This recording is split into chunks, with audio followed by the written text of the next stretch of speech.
Et bonsoir à tous. Alors, on est ravis d'être là ce soir pour vous parler du fauteuil étreindre auto. C'est une aventure qui a commencé il y a maintenant presque 2 ans. Et grâce à Alexia Audrin qui a eu la bonne idée de nous prester ce fauteuil, on a pu expérimenter un peu. Donc, on est là ce soir pour vous parler un petit peu de cette belle aventure. Donc, on est plusieurs autour de la table. On va venir tous se présenter. Et ensuite, on pourra vous parler un petit peu voilà, de la théorie, de pourquoi le fauteuil à étreindre auto, c'est intéressant. Donc, le fauteuil à étreindre auto, c'est un fauteuil créé par une ébéniste qui permet vraiment d'apporter des pressions profondes à nos patients. Et donc, très vite, il a trouvé sa place dans les soins courants à l'hôpital de jour où nous exerçons. Et donc, on va vous en parler un peu plus précisément. Mais pour bien comprendre cela, on va du coup vous parler un peu des troubles de la modulation sensorielle dans le TSA. Et ensuite, on vous parlera un petit peu plus voilà, de notre expérience avec le fauteuil, comment ça s'est passé et où on en est actuellement. Donc, avant tout cela, on va faire un petit tour de table pour que vous sachiez un peu qui est présent ce soir et qui va parler tour à tour tout au long de ce webinaire. Donc, moi, je suis Amandine Bachot, psychomotricienne. Donc, je travaille au Centre universitaire de pédopsychiatrie. J'ai des missions au Centre ressources autisme, dans l'équipe de diagnostic précoce du 37, l'équipe d'accompagnement, et au sein de l'hôpital de jour, dans le groupe de l'hôpital de jour des plus grands qui partagent leur temps avec un groupe de soins et une école externalisée. Moi, du coup, bonjour, je suis Clémence Gillard, psychomotricienne également au Centre universitaire de pédopsychiatrie de Tours. J'interviens sur plusieurs missions. Je vais avoir des missions sur l'hôpital de jour avec des groupes d'enfants. J'ai aussi des missions de diagnostic pour le CRA, le Centre Ressources Autisme Enfants, et également des missions de diagnostic, mais plutôt national et international, sur les consultations externes.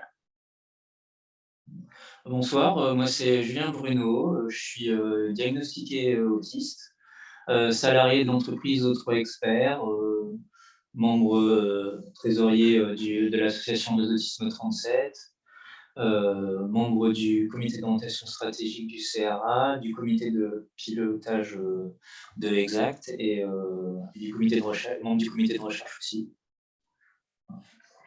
Bonsoir, moi je suis Marie-Lou Servant, je suis psychomotricienne également au Centre universitaire de pédopsychiatrie. J'interviens au CRA, Centre de ressources autisme, du côté enfant. J'ai un temps également de soins à l'hôpital de jour, mais auprès des plus petits. Et puis j'interviens sur un temps d'unité mobile qui s'appelle ESIA, c'est l'équipe de soutien aux aidants et intervenants des personnes avec autisme, voilà, et qui intervient sur l'ensemble de la région. Et moi, je suis le docteur Thomas Gargaud, donc je suis pédopsychiatre et puis je suis en charge de la coordination et la partie montage du protocole de recherche, d'évaluation, dont on pourra parler juste après. Peut-être Alexia, tu peux te présenter aussi?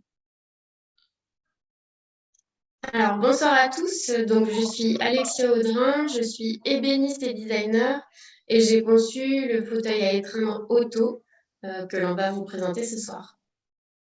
Merci beaucoup. Voilà, juste pour recadrer un petit peu les échanges, là, on va vous faire une présentation un peu théorique, après un peu plus clinique. N'hésitez pas à mettre dans le fil de discussion vos questions pour que ce soit plus simple, vu qu'on est en visioconférence, on va prendre en fait un peu vos questions au fur et à mesure dans le fil de discussion et on aura un temps d'échange à la fin où on répondra à ces questions et puis s'il y a d'autres personnes qui veulent intervenir, on essaiera de prendre ce temps-là. Donc n'hésitez pas, mais voilà, dans le fil de discussion à poser vos questions. Et on va commencer avec Clémence.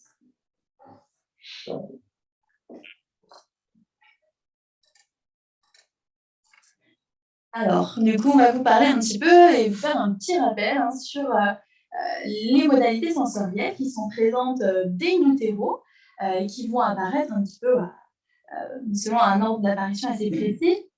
On va retrouver notamment tous les sens autour de la somesthésie, notamment le sens de la proprioception, qui va être, lui, le sens de la position du corps. Donc, en fait, nous sommes plus constitués de capteurs au niveau de nos tendons et nos articulations qui nous permettent de savoir comment se positionne notre corps dans l'espace. On va également retrouver la sensibilité tactile avec de nombreux récepteurs tactiles qui sont présents sur l'ensemble de notre corps et dont notamment beaucoup de récepteurs au niveau des mains et au niveau de la sphère orale, de la bouche, qui vont nous permettre du coup de découvrir le monde dès tout petit et donc de l'explorer aussi par tous ces récepteurs tactiles. On retrouvera également la nociception, qui est le sens de la douleur, et la thermoception pour aller ressentir les températures. On aura ensuite l'apparition de la sensibilité olfactive et gustative, le goût et l'odorat. Puis la sensibilité vestibulaire, qui est vraiment le sens de l'équilibre avec le fonctionnement de l'oreille interne, qui nous permet du coup de tenir debout, de marcher debout, de marcher droit, etc., d'avoir un bon équilibre.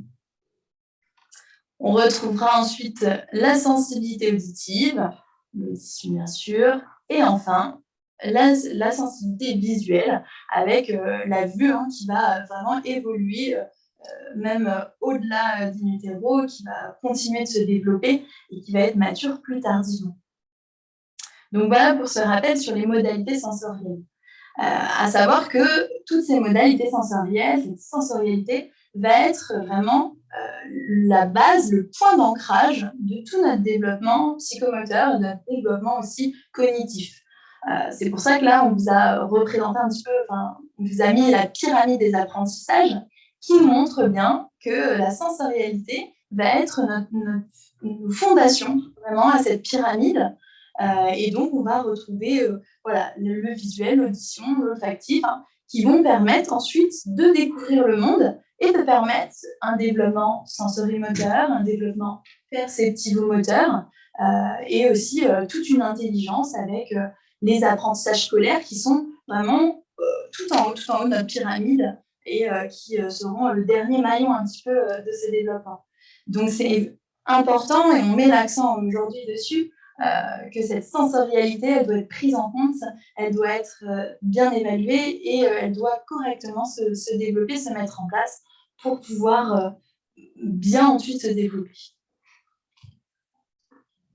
Donc chez le tout petit, toute cette sensorialité, elle se met en place assez facilement, assez naturellement et elle va permettre ensuite de rentrer en interaction avec l'autre. C'est pourquoi, au niveau de la vision, on va avoir des préférences pour tout ce qui est mouvement biologique, l'intérêt aussi pour l'être humain, l'intérêt pour les mouvements oculaires. Au niveau auditif, on va retrouver très vite une préférence pour la voix parlée, plutôt que d'autres bruits.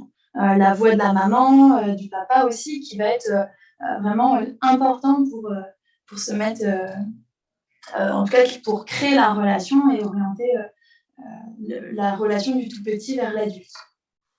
On va aussi retrouver au niveau du toucher, très vite, le toucher qui va permettre le partage affectif, qui va créer les premiers liens entre l'enfant et le parent, entre l'enfant et l'adulte, qui va aussi avoir une fonction très affective, des câlins, une fonction très, très affective. Et donc, tout ça se fait vraiment de façon multisensorielle. Ce traitement va être multisensoriel. On voit bien sur l'image qui vous est représentée juste en bas que la maman, elle arrive à interagir avec son petit par le moyen du regard, de la voix. Elle va lui chanter, elle va lui parler, elle va pouvoir lui chanter des choses. Elle va pouvoir le toucher, le porter dans ses bras. Et l'enfant, tout naturellement, va mettre en place cette multisensorialité pour entrer en interaction et pour créer aussi un lien affectif. Donc tout ça, vraiment, j'insiste, se fait tout naturellement. Ça crée vraiment une synchronisation au niveau de l'interaction. Aujourd'hui, du coup, on vous parle aussi de l'autisme, du trouble du spectre de l'autisme, qui a été récemment décrit du coup, par DSM-5 en 2013 par 2 dyades. Voilà, qu'on vous a représenté ici même, une première dyade qui va prendre en compte tous les troubles de la communication sociale, qui va prendre en compte vraiment cette difficulté à communiquer avec l'autre, à comprendre aussi les émotions d'autrui, à se mettre à la place de l'autre, et puis voilà, pouvoir correctement, en tout cas, communiquer avec l'autre, avoir un échange vraiment relationnel. Et cette deuxième dyade, qui du coup, elle décrit les comportements répétés et restreints. On va retrouver voilà, toutes les stéréotypies, tous les intérêts qui peuvent être autour d'un objet, mais aussi les particularités sensorielles qui sont vraiment intégrées aussi dans le diagnostic. Donc voilà, vraiment, tout ce diagnostic, une fois qu'il est effectué, on va pouvoir mettre en place ensuite un projet de soins individualisé à la personne, puisque chaque personne TSA est différente. Donc, on va vraiment venir individualiser son projet de soins. On réfléchit bien évidemment en équipe pluridisciplinaire pour pouvoir du coup prendre en compte toutes les spécificités. Ce soir, on va vous parler plus particulièrement des particularités sensorielles, puisque voilà, c'est notre domaine aussi de prédilection. C'est aussi ce pourquoi le fauteuil voilà, a été pensé. Et donc, tout ça, on va venir évaluer ces particularités sensorielles par le biais d'outils cliniques, que sont le profil sensoriel de Winnie Dunn ou encore l'échelle des particularités sensorio-psychomotrices dans l'autisme.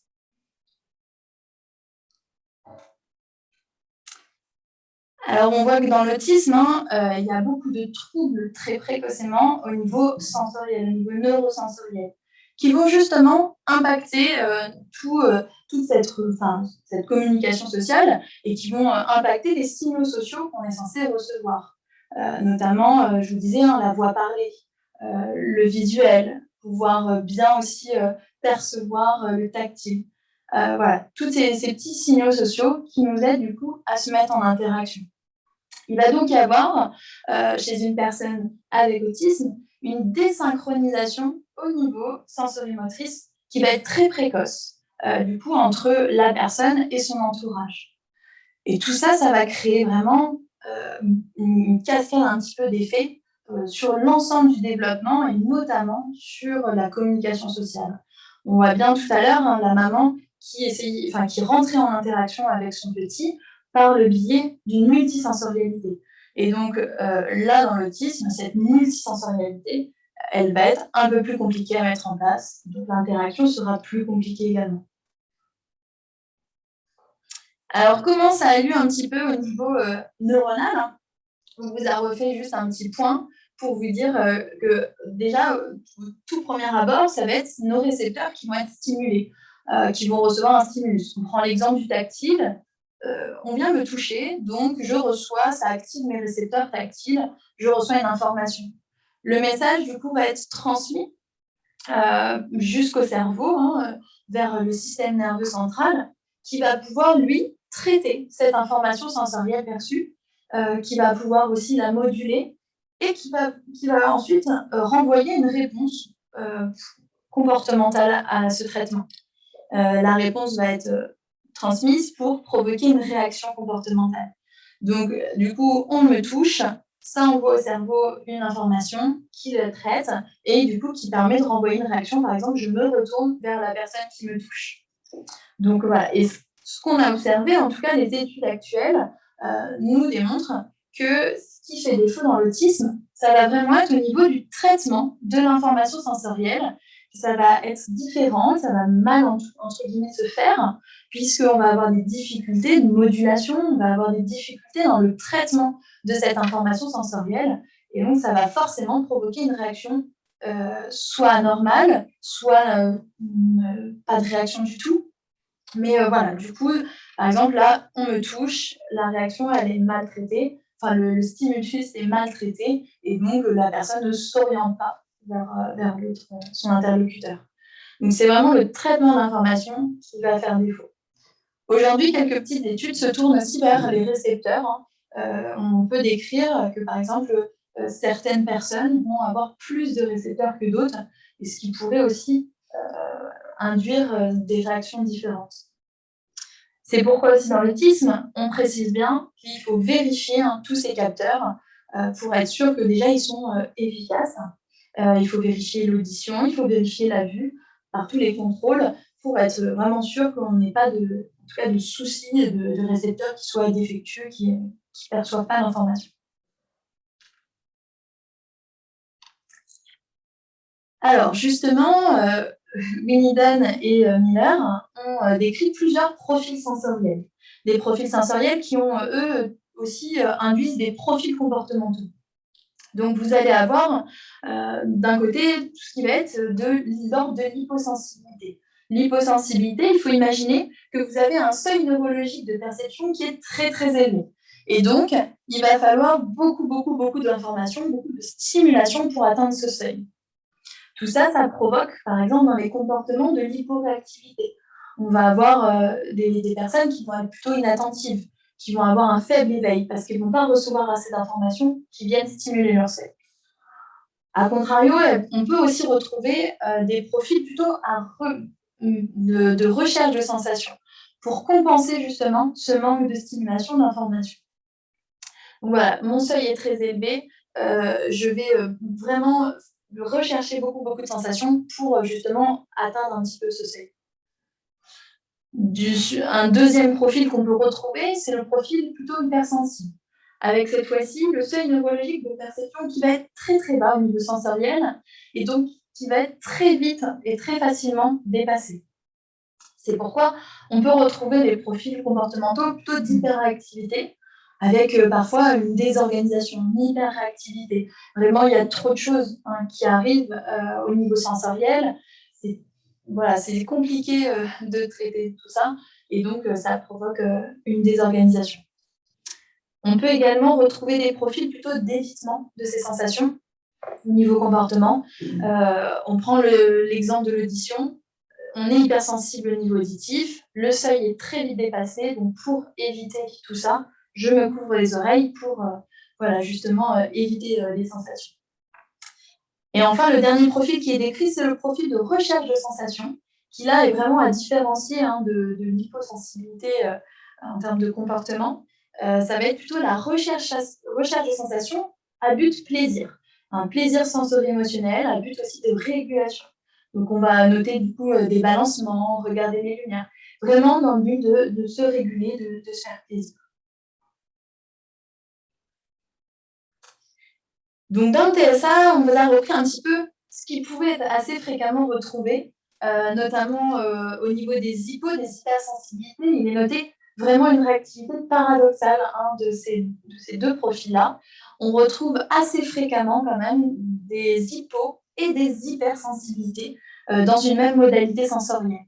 Par exemple, vous allez pouvoir retrouver des hypersensibilités au niveau auditif à des bruits environnants, mais une hyposensibilité à la voix parlée. Donc, on peut retrouver des hypos et des hypersensibilités dans une même modalité sensorielle.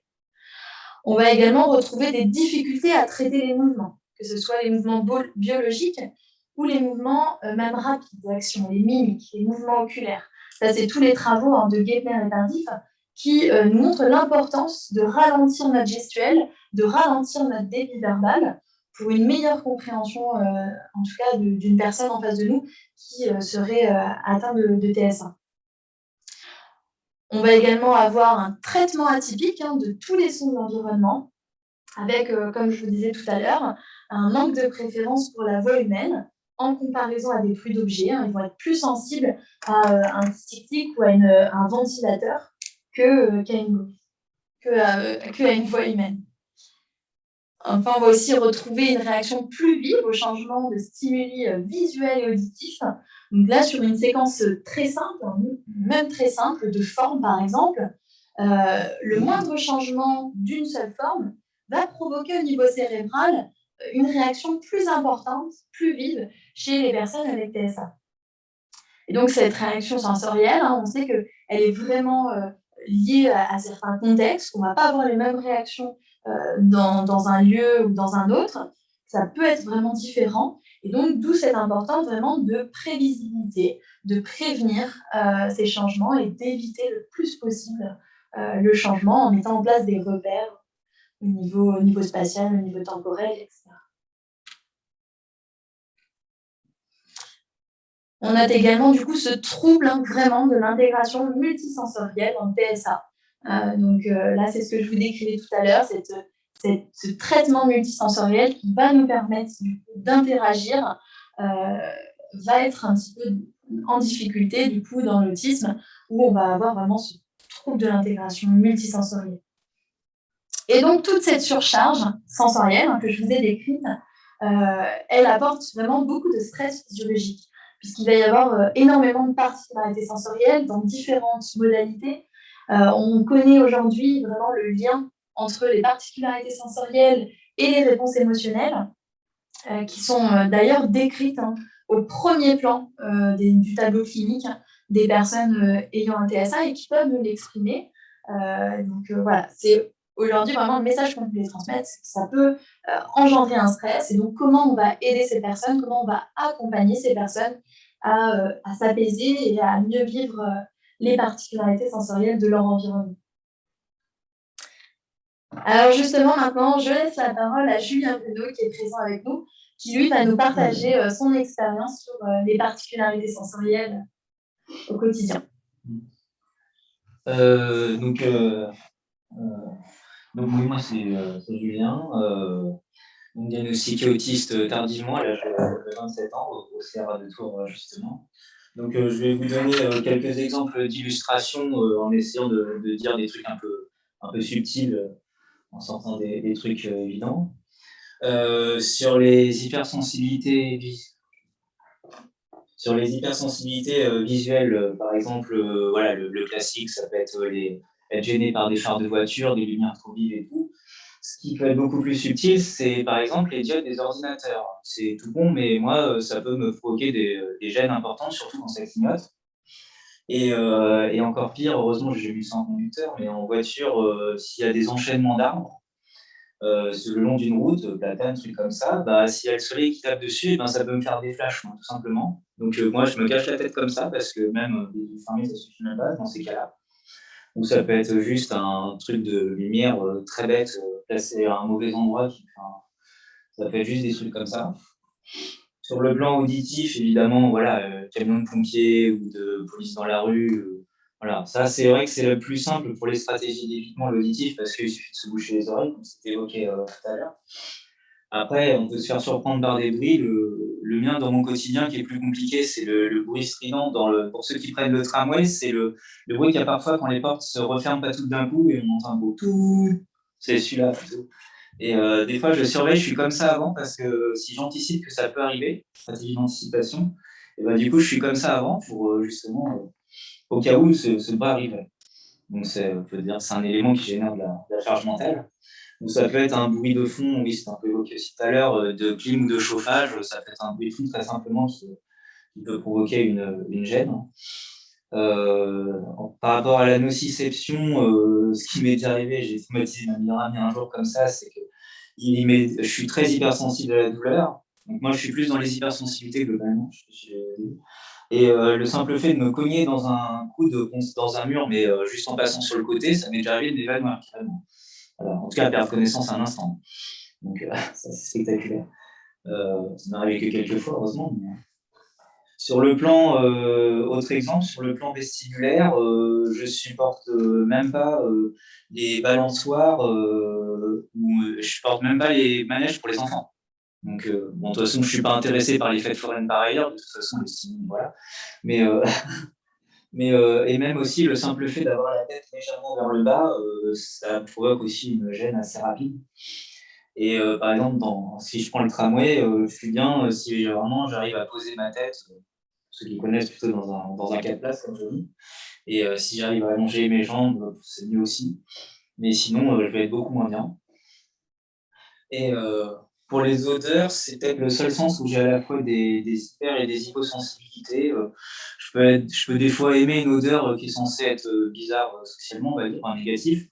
Et parfois, dans le sens contraire, des odeurs excessives de parfums ou des trucs bêtes, même de fleurs, de nourriture, je peux être gêné par des trucs comme ça. Et concernant le...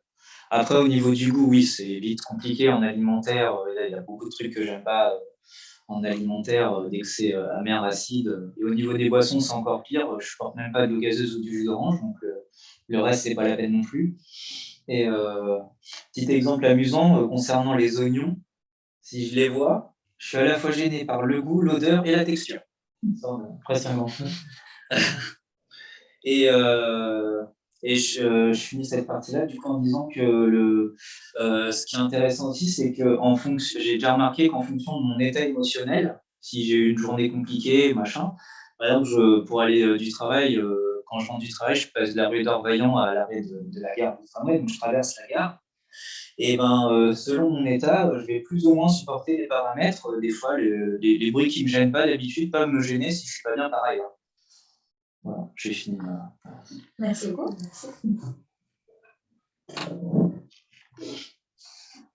Alors pour la suite, quelques petites illustrations qui viennent compléter les signes cliniques, les éléments qu'on retrouve à la fois dans les hypersensibilités et les hyposensibilités. Donc au niveau tactile, ce qu'on retrouve dans les hypersensibilités, c'est une aversion par rapport au contact physique, un évitement concernant les soins pour la toilette, les soins corporels, au niveau de l'eau, sur le corps, sur la tête, dans la douche, la coupe de cheveux, la coupe des ongles, etc. Le fait d'avoir une gêne dans le port de certains vêtements par rapport à certaines matières, certains tissus, ressentir les étiquettes, qui est gênant sur les vêtements, ou alors quand ils ne sont pas forcément toujours bien positionnés sur le corps, au niveau des manches, au niveau des jambes.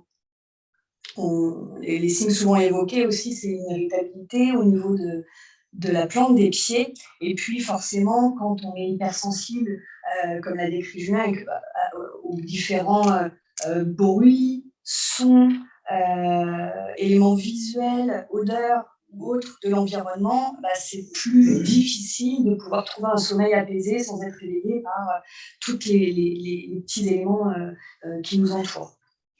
On retrouve parmi les signes de recherche de sensations, là plutôt la recherche de pression forte, des câlins appuyés, le fait de s'enrouler dans des couvertures, d'être emmitouflé, et puis aussi le fait de pouvoir gratter différentes parties du corps ou tapoter aussi. Alors, pour compléter ces illustrations, on a aussi mis deux témoignages de Temple Grandin qui expliquait que quand elle était plus jeune, que sa mère lui frottait les cheveux, le cuir chevelu était douloureux pour elle et qu'elle avait une préférence pour le fait de porter des longs pantalons pour éviter de sentir ses jambes qui se touchent. Il explique aussi que quand elle avait 6 ans, elle s'enveloppait dans des couvertures ou alors elle se glissait dans les coussins du canapé parce que la pression et ces éléments-là qui l'entouraient, ça lui apportait une détente au niveau corporel. Alors, au niveau de la proprioception, ce qu'on retrouve dans l'hypersensibilité, c'est des postures plutôt rigides, figées, pour avoir le moins de retours sensoriels au niveau des articulations qui sont fixées. Au niveau de l'hyposensibilité, on a des postures particulières qui sont souvent aussi associées à une hyperlaxité qui induisent des torsions au niveau des articulations, une marche sur la pointe des pieds qui est fréquemment retrouvée, ou alors une assise en W, comme vous avez sur la petite illustration dessous. Une attitude hypotonique, ce qu'on a mis là au-dessus, le monsieur mou, avec le corps qui est plutôt vers l'avant, peu tonique, une tendance à la chute, au fait de se cogner, et puis la recherche de sensations corporelles plus profondes, comme les câlins serrés ou alors le poids sur le corps. Donc, toujours dans les éléments, les observations au niveau proprioceptif.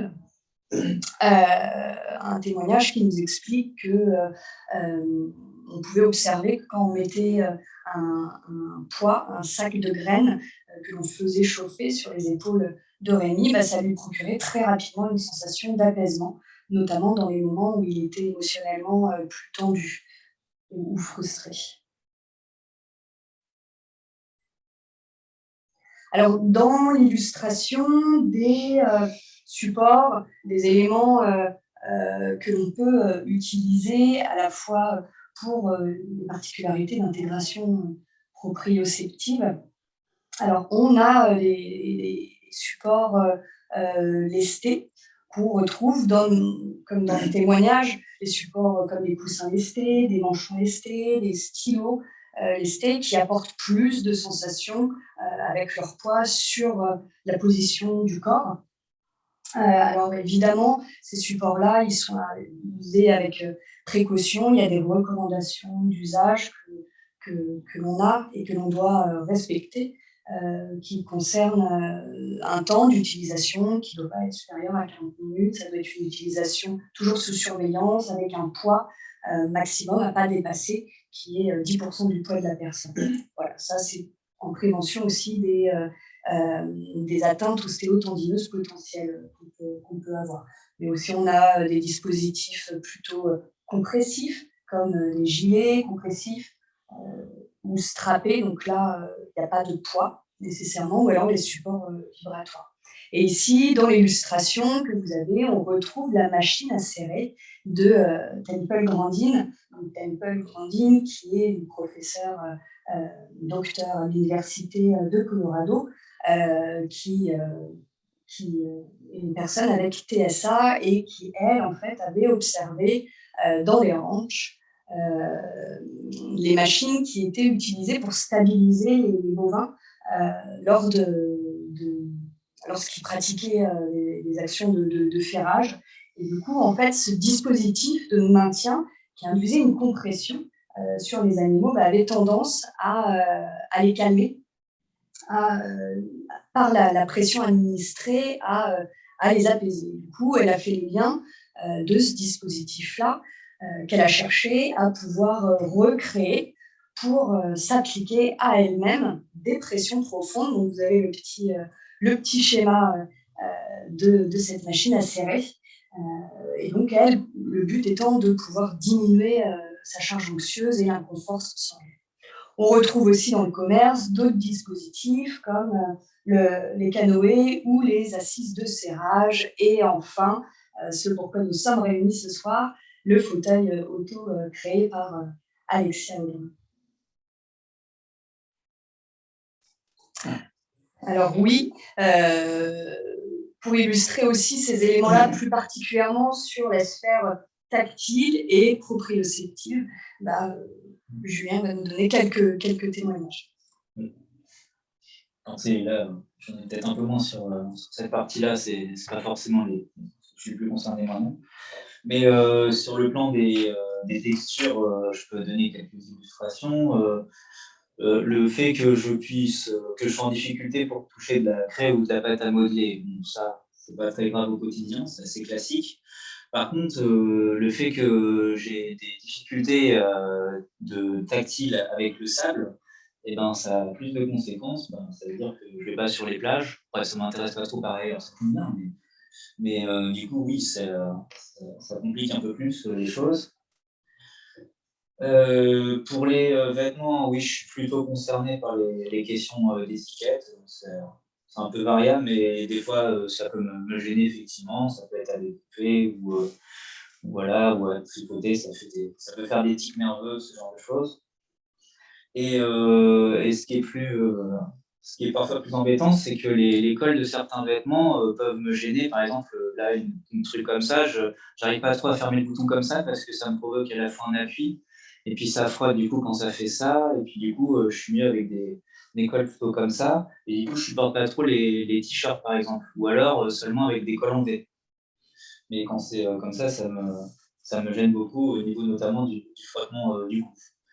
Autre exemple assez parlant par rapport à l'actualité sanitaire de ces dernières années, la question du gel hydroalcoolique est très compliquée pour moi parce que il y a à la fois la gêne, alors pour le coup, j'ai pas eu de bol parce que c'est un rare truc où c'est très intense pour moi. Alors, ça dépend selon les trucs, ça peut être un sens ou l'autre, ou les deux. Mais oui, c'est à la fois l'odeur et la texture. Voilà, même pas plus tard qu'aujourd'hui, je suis passé devant quelqu'un et je suppose que c'était mitigé avant parce que vraiment, je n'ai pas du tout supporté l'odeur. Donc, il y a assez peu d'odeur vraiment qui me rebute autant dans la vie. Et le côté visqueux, effectivement, de certains gels, oui, peut me provoquer des sensations terribles. Alors là, c'est là où il y a beaucoup de stratégies d'évitement. On rentre dans un endroit, on fait semblant d'appuyer sur le truc. Voilà, c'est bon, j'ai appuyé. C'est ça, voilà. Et, mais bon, après, voilà, ça se fait quand même. Et évidemment, oui, ce qui a été compliqué aussi, c'est les questions de port du masque. Et là, c'est pas forcément facile à décrire, c'est un ensemble de petits trucs cumulés. Et oui, après, selon les masques aussi, ça peut être assez différent. Curieusement, finalement, les chirurgicaux simples, c'est presque ceux que j'ai le plus de mal à supporter, finalement, parce que c'est ceux qui ont tendance à plus tirer sur les oreilles, et puis du coup, au niveau du visage, qui peuvent être plus à frotter, machin, surtout moi, avec la pilosité, dès qu'il y a un peu plus de poils là, ça peut être vite plus gênant. Donc, les questions de sensations tactiles sur le visage sont compliquées, le frottement, la gêne, voilà, un peu respiratoire parfois, sensation d'étouffement, toute proportion gardée. Et je pense que je peux supporter peut-être à peu près n'importe quel masque 1 ou 2 minutes, mais c'est après que ça commence vraiment à se compliquer assez vite. Et le fait aussi pour certains masques aussi, quand on expire, du coup, ça arrive un peu comme ça, enfin, contre soi, et c'est là où je gère, où des fois j'ai pu porter des masques en tirant vers le bas, parce que du coup, pour être sûr que l'air s'expulse bien vers le bas, parce que c'est le seul moyen que je pouvais supporter. Après, j'ai tendance à éviter les endroits, voilà, j'évitais les endroits où il fallait le porter. Et puis bah, dans le tramway, je faisais, je faisais ce que je pouvais, avec des stratégies, voilà, surtout d'évitement, pour ça comme pour le sujet d'avant, oui. Les stratégies d'évitement, c'est efficace, mais ça génère beaucoup de charge mentale. Et voilà, je m'arrête là-dessus. Merci. Maintenant, on va vous diffuser une petite interview d'Alexia pour voilà, comprendre un petit peu mieux son projet, son parcours et vous donner des petites informations. Bonjour Alexia. Bonjour. On est ravis de t'accueillir aujourd'hui au CRA de Tours. Peux-tu commencer par te présenter ? Alors oui, je suis Alexia Audrin, j'ai 31 ans, je suis ébéniste et designer et j'ai conçu et fabriqué le fauteuil Otto. Donc le fauteuil Otto, c'est un fauteuil qui vient créer des pressions profondes sur le corps et qui est adapté aux besoins des personnes avec des troubles autistiques. Donc pour développer ce projet, j'ai créé ma société là-bas avec mon associé Corentin Lemaître qui est aussi ingénieur. Et justement, quand a commencé l'aventure Otto pour toi ? Alors le projet a débuté en 2018. C'est là où j'ai commencé mes premières recherches sur les troubles du spectre de l'autisme. J'étais étudiante en design et je devais créer un mobilier innovant. Et qu'est-ce qui t'a amené dans ton parcours à vouloir créer un fauteuil spécifiquement pour les personnes avec autisme ? J'ai rencontré du coup une amie qui est éducatrice spécialisée qui m'a sensibilisée aux troubles du spectre de l'autisme et notamment aux difficultés d'intégration sensorielle. Elle m'a donné des exemples d'environnements trop bruyants ou alors avec des lumières pas adaptées qui pouvaient les perturber. Et en fait, tous ces détails ont fait sens pour moi. Et c'est là où je me suis dit que je pouvais mettre mes compétences à leur service et créer un projet de fin d'études qui soit vraiment utile. Bon. Une question qu'on se posait, pourquoi le nom Otto ? Alors le nom Otto, il a été créé dès le départ du projet. En fait, j'ai pris la racine grecque du mot autisme, qui est autos, et qui veut dire être soi-même. Et en parallèle, il y avait la racine auto de automatique qui veut dire gérer ou régler par ses propres moyens. Et en fait, ces significations, ça met en avant les choses importantes du fauteuil, où on voulait que la personne reprenne le contrôle sur son corps, se reconcentre sur soi, et tout ça en autonomie. Donc grâce à la petite télécommande où on peut venir du coup gérer soi-même les pressions suivant ses besoins. Du coup, le nom Otto met bien tout ça en avant. et je l'ai simplifié en OTO pour que ce soit simple, court, prononçable par beaucoup de personnes et dans plusieurs langues. Ah oui, effectivement. Et quels ont été tes différents partenaires dans ce projet ? Alors, les différents partenaires du projet, c'est vrai que ça commence par l'IME de Blain, donc de la DAPI 44, qui était à l'origine de la co-construction du fauteuil auto.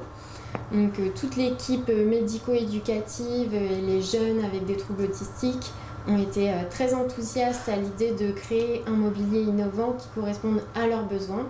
Donc on est vraiment parti de leurs besoins pour avoir cette idée de fauteuil qui vient créer des pressions profondes sur le corps. Donc inspiré par la machine à serrer du docteur Temple Grandin. Donc ensemble, on a choisi toutes les fonctionnalités, les couleurs pour que ce soit le plus adapté possible à leur quotidien. Et puis, au bout d'un an, j'ai fabriqué la première version du fauteuil auto.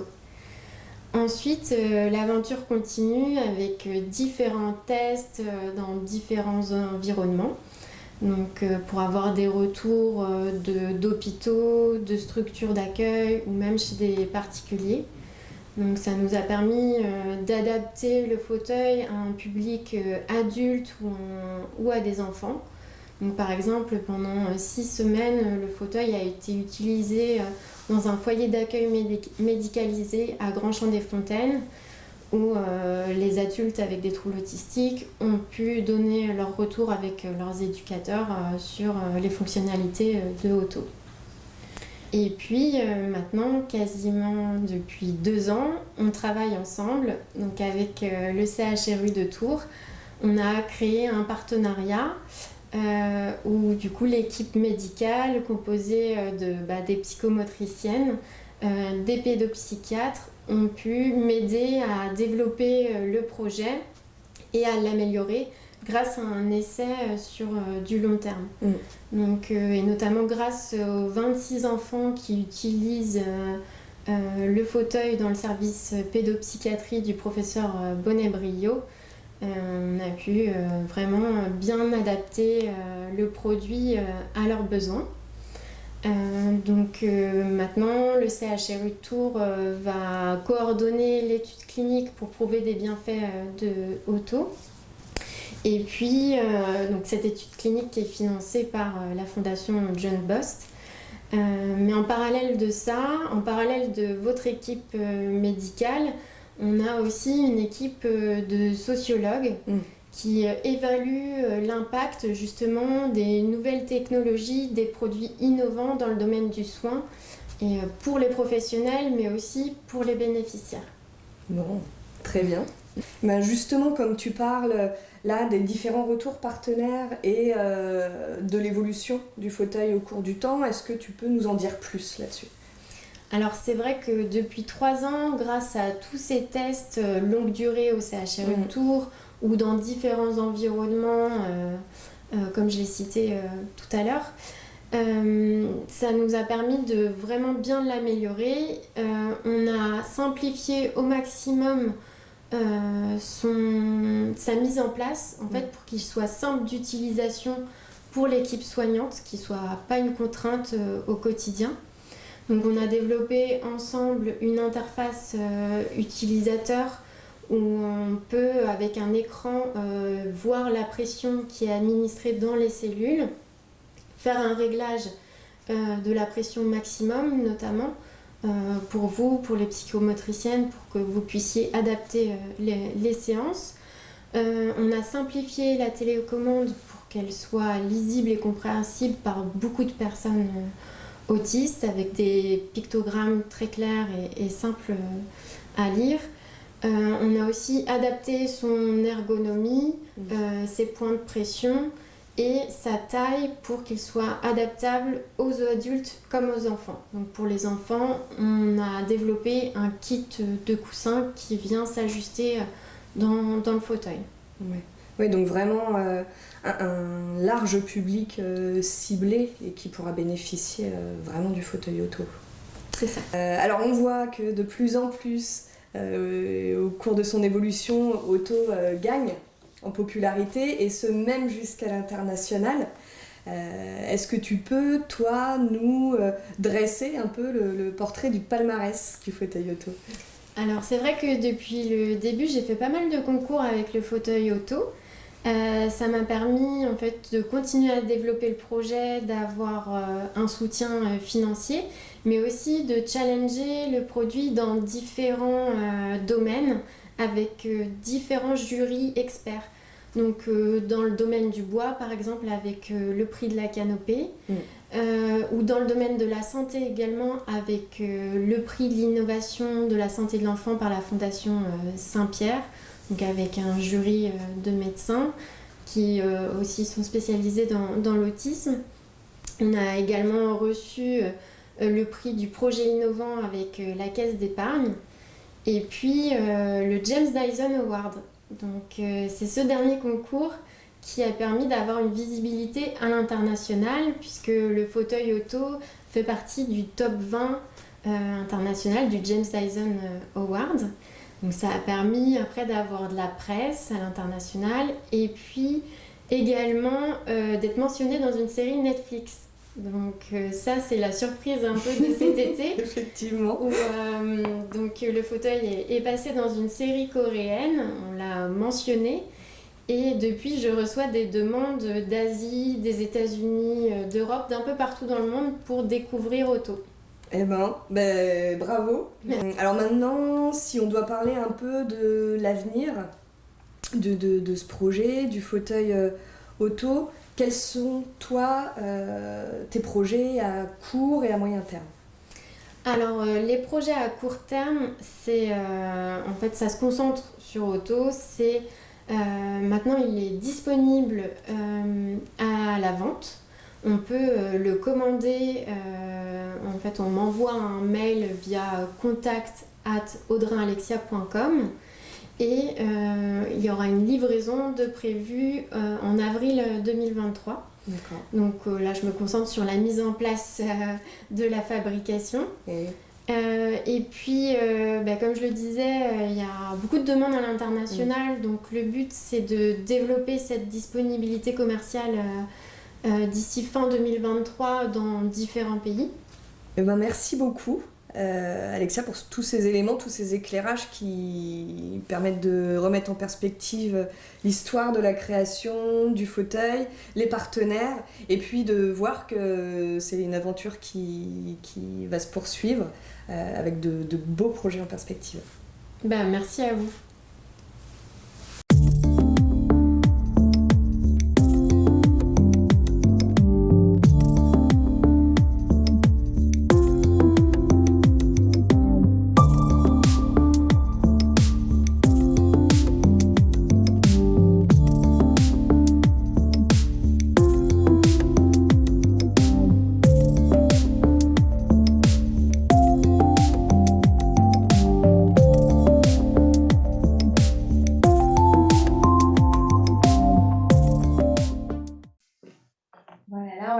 Un petit peu plus de cette aventure, de ce partenariat à propos du fauteuil Otto. Donc, on a pu du coup tester depuis maintenant pratiquement 2 ans, suite à un mail d'Alexia qui nous proposait du coup de tester ce fauteuil à pression profonde. C'est vrai que nous, en séance, avec nos patients, c'est des choses qu'on propose assez régulièrement, ces pressions profondes, à la fois dans le cadre des hyposensibilités proprioceptives, mais également des hypersensibilités tactiles. On peut vraiment travailler avec ces pressions profondes. Et donc, on était très intéressés par ce produit. Donc, on a pu du coup l'intégrer un petit peu dans nos soins à l'hôpital de jour. Donc, on a pu le tester auprès de 27 patients qui présentent un TSA avec ou sans déficience intellectuelle associée. Et l'idée un petit peu de ce partenariat, c'était vraiment de faire une étude de design centrée sur l'utilisateur. Alors pour nous, c'était quelque chose d'assez nouveau, mais qui finalement, on se rend compte, est assez fondamental pour avoir des outils qui sont vraiment plus proches des besoins des patients. C'est-à-dire vraiment faire des retours entre le terrain, la clinique, et puis les concepteurs, pour vraiment il y ait un partenariat comme a pu le faire déjà au départ du lancement d'Otto, comme le disait Alexia, avec aussi JLE Blanc. Donc nous, on est arrivé pour voir un petit peu voilà, quel profil d'utilisateur pouvait être le plus intéressant. Alors, bien évidemment, on a intégré des patients qui présentaient des troubles de la modulation sensorielle, mais également, on a essayé de voir aussi chez nos petits patients qui présentaient des difficultés de régulation émotionnelle, hein, puisqu'on sait que c'est vraiment des choses qui sont très en lien, et également des difficultés de régulation motrice. Donc on a expérimenté un petit peu avec ces patients. Ce qu'on a pu voir, c'est que globalement, c'était plutôt, assez bien avec la plupart de nos patients. Il y a seulement 3 patients pour lesquels on a dû interrompre du coup, cette expérimentation. C'était plutôt des patients qui avaient un profil très anxieux et qui ne supportaient pas très bien les lieux clos. Donc ça, on voit que c'est peut-être une contre-indication pour auto. Les petits patients qui vraiment ont des inquiétudes à entrer dans les ascenseurs ou dans les lieux un petit peu fermés, on a vu que pour eux, c'était pas forcément le plus profitable. Et pour tous les autres, j'y reviendrai, on a vu vraiment des effets positifs. On a également voilà, travaillé sur l'ergonomie, comme le disait Alexia, vraiment pour essayer de travailler bon, à la fois le positionnement dans le fauteuil, que les patients soient le plus confortables possible, et également sur cette télécommande la plus simple possible, pour vraiment, c'est l'avantage d'Auto, c'est vraiment cette autonomie que le patient arrive à acquérir finalement assez vite. On va en reparler un petit peu après, mais on voit que c'est vraiment, contrairement à ce qu'on peut proposer nous en séance, là, le patient est vraiment acteur. Et donc ça, c'est vraiment intéressant, vraiment dans cette rééducation un petit peu d'intégration sensorielle. Donc les effets du fauteuil, ils sont multiples, hein, alors on verra tout à l'heure une petite, vidéo, d'un patient, mais on verra aussi que ces effets, ils sont à la fois pendant la séance, mais aussi à moyen, à long terme. Alors bien évidemment, pour l'instant, c'est vraiment des retours cliniques, hein, de nos observations et l'idée, ça va être d'aller un petit peu plus loin sur le plan scientifique avec la recherche à venir. On va vous en reparler un petit peu après. L'attractivité du fauteuil, voir aussi si ça pouvait plaire à nos jeunes patients. Alors oui, pour les petites anecdotes, c'est vrai que pendant un moment, on utilisait une petite montre pour aller dans le fauteuil auto. Et à chaque fois que j'arrivais sur le groupe des plus grands avec la montre, j'en avais 2-3 qui arrivaient pour savoir si c'était à leur tour d'aller dans le fauteuil auto. On voyait vraiment un intérêt et on voit les besoins pour ces patients d'aller travailler un petit peu sur cette intégration sensorielle. Et puis, on a pu voir un petit peu les précautions d'usage qu'on va pouvoir un petit peu vous décliner après, fort de l'expérience qu'on a eue avec Auto, voir ce qui fonctionne, ce qui ne fonctionne pas, ce à quoi il faut être vraiment vigilant. Donc, avec toute cette expérience, on a créé un petit protocole d'utilisation qui est vraiment à partir d'observations cliniques pour l'instant, mais voilà, d'expertise un peu des cliniciens et des personnes qui ont accompagné les enfants dans Auto, puisque la plupart des séances au départ étaient faites par les psychomotriciennes et très vite, on a pu exporter ça aussi aux soignants des groupes, notamment les référents des enfants, qui ont pu assez vite, grâce à la simplicité du fauteuil, les accompagner dans ces séances. Donc là, vous avez ce petit protocole d'utilisation qui est du coup en libre accès, qui permet de, voilà, avec une rapide définition voilà, du TSA et les différentes indications qu'on a pu détailler et puis les différents effets qu'on a pu retrouver. On va les redétailler un petit peu plus spécifiquement, c'est juste pour vous le présenter. Donc les précautions un petit peu d'usage pour le fauteuil auto. Alors déjà, alors c'est vrai que nous, on travaille au centre universitaire de pédopsychiatrie de Tours, où on pratique du coup la thérapie d'échange et de développement, dont les 3 règles d'or sont la disponibilité, la sérénité et la tranquillité. Et c'est vrai que l'idée d'Auto, c'est vraiment de se faire dans un espace le plus épuré, le plus tranquille possible.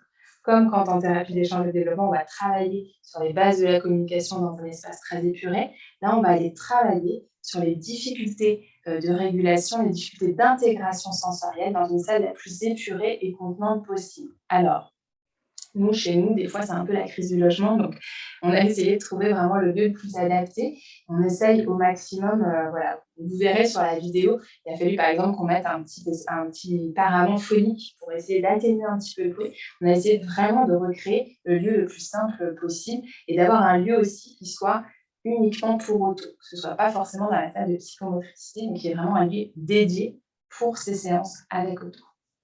Peut-être un petit exemple sur le design. C'est vrai que cette difficulté de régulation sensorielle chez les enfants avec autisme, on l'a vraiment vu dans le design. Le design, il y a eu des allers-retours entre l'hôpital et l'atelier pour améliorer, s'adapter au maximum aux besoins. La télécommande, à un moment, avait une petite lumière, une petite LED qui perturbait beaucoup les enfants. Le bruit du gonflement a été diminué. Et c'est vrai que là, maintenant, c'est beaucoup plus acceptable et accessible pour les enfants. Ouais, On le tout à voit fait. tout de suite, quoi. C'est vrai qu'on a travaillé sur tous ces petits détails-là qui paraissent anodins, mais comme nous le décrivait bien Julien Bruno, c'est cette petite diode de l'ordinateur auquel nous, on s'habitue assez facilement et qui va vraiment créer une distraction pour nos patients. Et là, l'idée d'Auto, c'est vraiment qu'ils soient concentrés sur l'ensemble, leurs sensations somesthétiques pour pouvoir mieux les intégrer. Donc, plus l'espace va être épuré, plus l'espace va être tranquille, plus ça va être performant. Donc quand alors c'est vrai que les séances auto, elles sont plutôt temporellement définies. On essaye vraiment de réfléchir en équipe pluridisciplinaire à quand est-ce qu'on va pouvoir proposer cette petite séance auto. Alors pour certains patients, on voit que c'est bien en début de semaine, le lundi matin, là, pour essayer de reconnecter un petit peu, tout ça avant de pouvoir commencer les soins. Pour d'autres, on peut se dire que c'est plutôt, par exemple, la fin de matinée. On a décrit un peu avec l'équipe qu'en fin de matinée, pour cet enfant, au niveau émotionnel, au niveau de la régulation, c'était plus difficile. Ben, peut-être qu'on va placer une séance auto juste avant pour pouvoir éviter justement ces difficultés un peu de régulation. L'idée, c'est que le fauteuil auto, il ne va pas venir pendant une crise. On n'utilise pas pendant qu'un enfant voilà, est en forte dysrégulation. Ça ne va pas être le moment de l'utiliser. L'utilisation de l'auto, c'est plutôt en amont pour prévenir ça un peu comme les autres dispositifs sensoriels.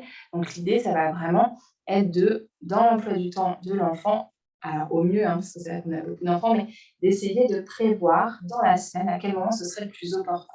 Et donc, on va utiliser des petits pictos, des photos, un petit objet qui rappelle Auto pour pouvoir le montrer aux enfants et le mettre dans leur planning pour que ce soit bien, bien défini. Ensuite, concernant la fréquence, alors ça, c'est vraiment en fonction des enfants, à ajuster en fonction des besoins.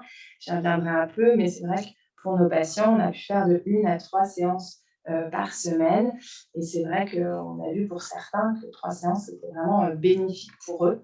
Et on y reviendra sur la durée puisque alors oui, voilà, on met une durée assez large, de 1 à 20 minutes, parce qu'en effet, ça va vraiment dépendre du profil de l'enfant. On a des profils, comme vous le disiez Clémence, assez hétérogènes dans le TSA, on a vraiment des profils très différents. Et donc l'idée, ça va être de s'adapter au mieux. Donc on a des patients qui pourraient rester 30 minutes en auto sans souci, voire toute la journée.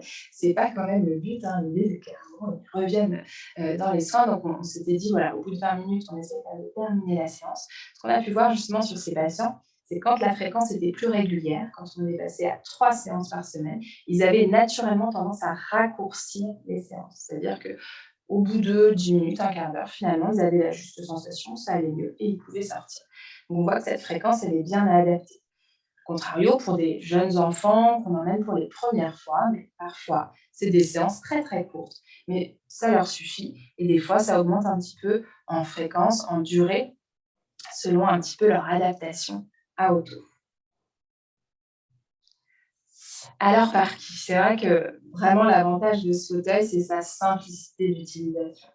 Alors nous, dans le centre, c'est des enfants âgés de 3 à 11 ans, donc ils ont toujours un accompagnateur avec eux pour vraiment veiller, voilà, à la bonne utilisation de l'outil, à ce que ça se passe bien, dans de bonnes conditions. Et c'est vrai que très vite, on l'a testé, nous les psychomotriciennes et puis très vite, on s'est dit que ça pouvait être exporté aux soignants. Et c'est ça vraiment qui est vraiment quelque chose d'assez assez riche pour cet outil, c'est-à-dire qu'on va pouvoir très vite, alors on fait une sensibilisation, nous, aux soignants sur les troubles de la modulation sensorielle, comme on vous a présenté un petit peu au début de cet exposé, et ensuite c'est eux qui accompagnent les enfants, notamment les référents. C'est souvent un temps intéressant, ils voient l'enfant dans un autre contexte, et puis ça permet justement d'augmenter la fréquence, on ne peut pas non plus être partout. Donc voilà, l'idée c'est vraiment de pouvoir être porté. Et puis après, ça peut être très vite pour les personnes avec autisme de bon niveau adulte, vraiment une autonomie dans l'utilisation de cet outil qui est assez simple. Et là, les soignants, des infirmiers, des éducateurs qui n'ont pas forcément une formation initiale sur les problèmes sensoriels, mais conformes progressivement et qui peuvent vraiment l'utiliser à notre niveau. qu'on sensibilise, on fait on appelle ça des matinées sensorielles, où on reprend un petit peu ces particularités sensorielles, on leur explique, des fois on les met même un petit peu en situation. Et ensuite, en effet, ils accompagnent très facilement les patients. Alors comment? Voilà, c'est cette télécommande là qui permet de choisir un peu la localisation et le niveau de pression. On l'a vu un petit peu dans le film, donc vous voyez, on peut vraiment choisir si les pressions elles vont être plutôt sur le bas du corps, les hanches, ou un peu plus haut sur le buste. Et c'est vrai qu'on peut choisir vraiment. Alors là, on avait bien travaillé à ce que les pressions elles soient très progressives au niveau du rythme pour qu'on s'adapte bien au rythme de la personne avec TSA. On sait, hein, avec les travaux de Kepler et Tardif, que ça va trop vite souvent. Donc là, c'est très très progressif. Et on peut relâcher aussi, et le relâchement se fait également très progressivement. Et donc, avec cette télécommande assez simple d'utilisation, on voit que le patient peut vite être assez autonome. Alors, au départ, on les accompagne. Pour les plus jeunes, qui parfois ont aussi des déficiences intellectuelles associées, des fois, il faut qu'on continue cet accompagnement. Mais finalement, assez vite, le patient réussit à comprendre le fonctionnement et peut donc gérer la juste sensation, la bonne dose de serrage, ce qu'on est plus en difficulté à faire nous-mêmes en séance. Et ça leur permet vraiment de gérer ces allers-retours entre pression, relâchement, pour mieux intégrer les informations sensorielles. Et donc, on a créé une petite fiche de renseignement initial pour avoir les données un peu du patient et savoir pourquoi on utilise Auto pour ce patient. Et surtout, une fiche de suivi pour vraiment pouvoir faire ce suivi d'analyse. Là, on peut voir au fur et à mesure des séances comment ça se passe, est-ce que la durée s'allonge, ça raccourcit, qu'est-ce qu'on peut observer pour vraiment avoir un retour. Ça, c'est toujours important dans l'analyse clinique, d'avoir quand même des feuilles de suivi, des feuilles de renseignement pour suivre un petit peu ce qui se passe au long du jour. Donc là, on va vous présenter une petite vidéo d'un patient. Alors, on remercie Alain pour son autorisation. Alors, le visage est flouté, parce que vu qu'on est en direct pour préserver l'anonymat. Mais voilà, vous allez voir du coup ce patient qui du coup utilise Auto depuis son arrivée dans le service. Aller dans Auto. Ensuite, Histoire, Marie, récréation, je règle, santé, santé. Parfait. Allez, on écrit. C'est parti. Auto.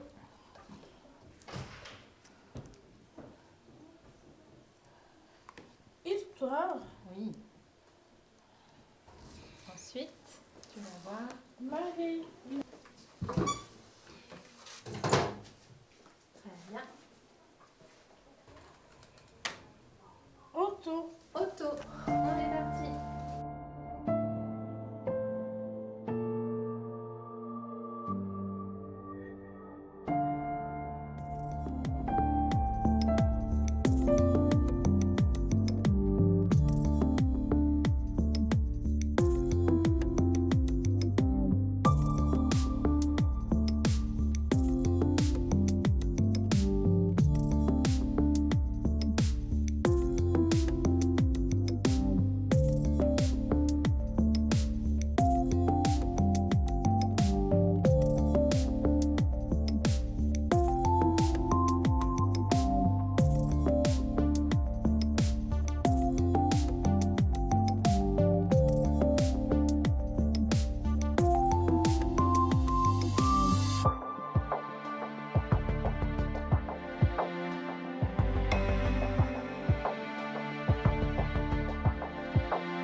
Voilà, donc dans cette courte vidéo, alors c'est vrai que le visage est flouté, malheureusement, donc on ne peut pas voir un petit peu les expressions émotionnelles, mais c'est vrai que c'est un patient pour qui l'auto a très vite fonctionné, et c'est pour lui d'ailleurs qu'on avait mis 3 séances dans la semaine en place, et on voit vraiment, alors ça c'est vraiment voilà, pendant, au moment du soin, un apaisement. Souvent on voit vraiment un apaisement corporel, vraiment chez les enfants notamment anxieux, une détente qui s'installe avec vraiment une mimique qui s'apaise. C'est vraiment voilà, un effet qui est intéressant dans Auto, c'est que déjà ce temps-là, il est apprécié. C'est souvent un moment qui est intéressant pour les patients, alors notamment pour lui qui apprécie grandement et qui va souvent au maximum de la pression et qui du coup arrive à gérer du coup ces sensations avec la télécommande.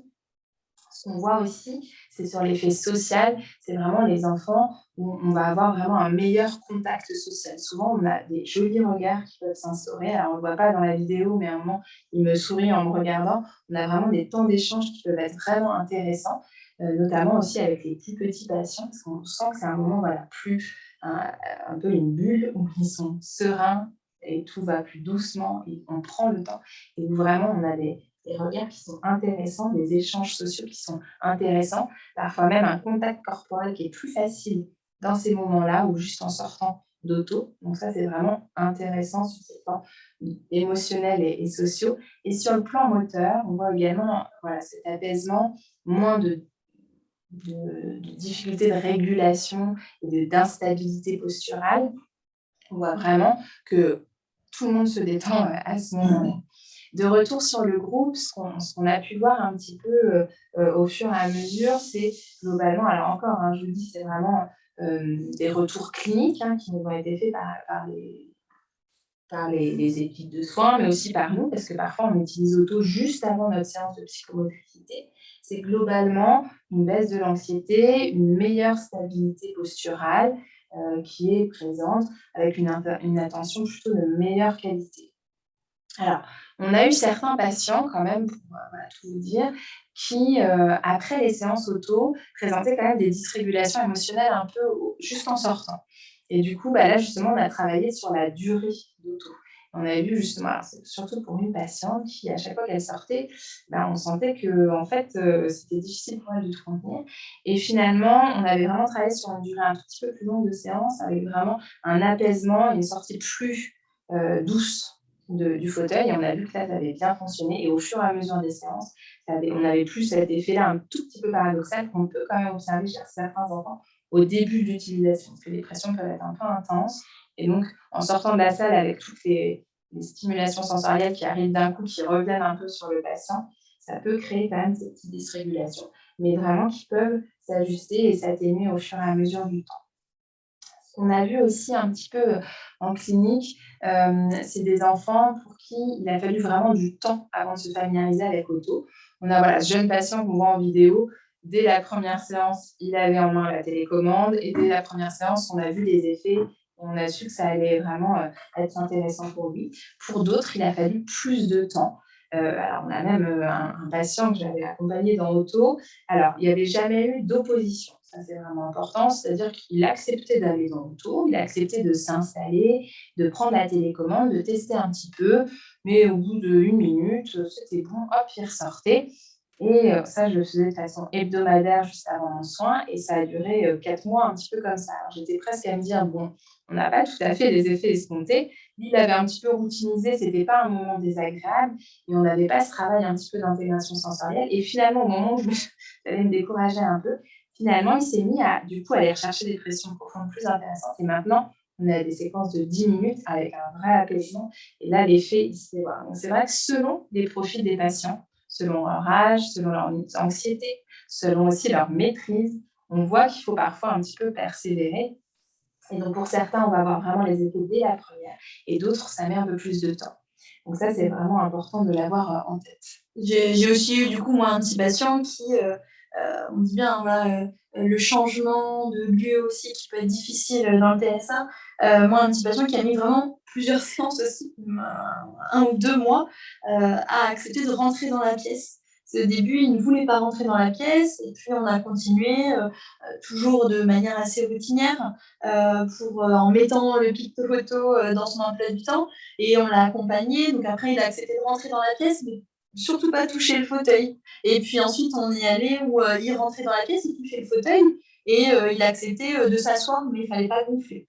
Et finalement, aujourd'hui, c'est un petit patient qui adore le fauteuil, qui s'y installe tout seul, qui prend la télécommande et qui refuse qu'on lui reprenne la télécommande, et qui fait voilà, vraiment tout seul ses pressions.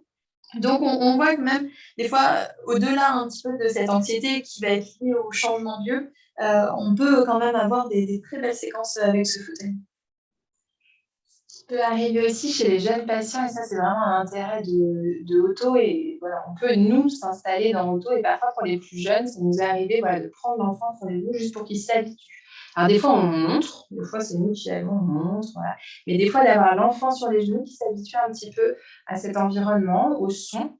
Alors c'est vrai qu'on a beaucoup travaillé, hein, comme disait le docteur Gargot, sur le son du fauteuil auto, parce que c'est vrai qu'au départ, il y avait un clac un petit peu qui pouvait un petit peu gêner les enfants et qui maintenant, il y a vraiment plus de difficultés. On ne trouve plus du tout de difficultés auditives à ce niveau-là, parce qu'il y a un petit bruit, mais qui est plutôt sourd, donc plutôt même apprécié des patients et qui donne une petite ambiance plutôt contenante. Et puis, donc voilà, on peut des fois, parfois, s'asseoir dans le fauteuil, installer l'enfant juste pour qu'il s'habitue et petit à petit que ce soit lui qui puisse y aller tranquillement. Selon les enfants, c'est vrai que ce qu'on vous a présenté, c'est qu'on s'assoit et on va serrer au niveau du buste et des hanches. Parfois, on a des enfants qui aiment bien être carrément recroquevillés dans le fauteuil, qui mettent leurs pieds vraiment à l'intérieur du fauteuil. Et donc là, ils ont vraiment une sensation sur tout le corps qui est aussi assez intéressante. Et c'est vrai que l'espace du fauteuil étant assez large, ça permet vraiment ça et ça, c'est assez intéressant. Voilà, donc on voit vraiment à travers toutes ces expérimentations que le fauteuil auto a vraiment un intérêt pour nos petits patients qu'on accueille sur l'hôpital de jour. Il est vraiment maintenant rentré dans nos soins de routine. Donc quand des fois il disparaissait pour un salon ou autre chose, c'était un petit peu difficile. On faisait un petit mail pour prévenir tout le monde qu'on allait devoir se passer d'auto pendant 15 jours. On était très contents de le retrouver, avec vraiment des patients qui pouvaient nous le réclamer, soit parfois avec le picto, soit on a une patiente qui peut nous dire squeeze quand elle veut aller dans le fauteuil auto. Donc vraiment avec un besoin qui est nécessaire et on a vu vraiment des effets. Alors bien évidemment, tout ça va être à conforter, à confirmer un petit peu par du coup la recherche clinique. Mais globalement, nous, là, ce qu'on peut vous rapporter de cette expérimentation, c'est vraiment des points positifs avec le fauteuil. Qui sont à la fois sa simplicité d'utilisation, le design qui est vraiment très attractif et bien pensé et qui sert du coup vraiment l'utilisation de ce fauteuil. Fauteuil qui est très contenant, qui est très solide, parce qu'on a pu vraiment le tester un petit peu dans toutes les situations. Et c'est vrai que ça permet vraiment d'utiliser avec des enfants même qui sont plus difficiles. Et ils ont pu vraiment, on a éprouvé sa solidité là dans le centre. Des enfants qui aiment bien grimper. On a tout eu. Une adaptabilité hein, en fonction des profils des enfants. Voilà, on a pu voir ce que nous présentait Alexia. Alors, bien évidemment, le prix, ça reste un matériel médical donc, avec un prix qui est en conséquence, mais qui, par rapport à d'autres, n'est pas si élevé que ça. Et puis, l'autre petite chose, c'est la mobilité. C'est vrai que c'est peut-être moins pratique que la veste lestée qu'on peut mettre dans le sac à dos de l'enfant, mais ça permet aussi sa robustesse, sa solidité et d'utiliser avec beaucoup de patients différents. Donc voilà pour notre expérience, notre retour un peu d'expérience avec ce fauteuil. Donc voilà, n'hésitez pas si vous avez des questions. Il nous reste un bon quart d'heure pour trouver des... Il y en a quelques-unes, Ouais. on va y répondre.